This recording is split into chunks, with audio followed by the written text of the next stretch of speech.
जालना जिल्ह्यातील घनसावंगी तालुक्यातील अंतरगाव बुद्रुक शिवारात गट नंबर 26 व 27 मध्ये शेतीचे मोठ्या प्रमाणात नुकसान झाले आहे।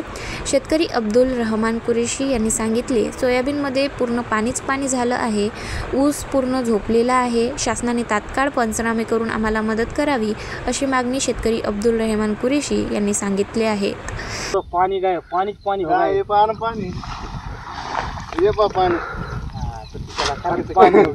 पानी कवापर्यंत चालू आहे? पानी क्या है? पानी होगा सर। कवापर्यंत चालू आहे पाणी?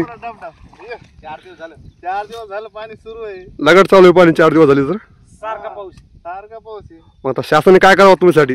काहीतरी द्यायला पाहिजे पाणी। सोयाबीन पाणी। हो। गाव माझा न्यूज करिता नजीर कुरेशी, घनसावंगी, जालना।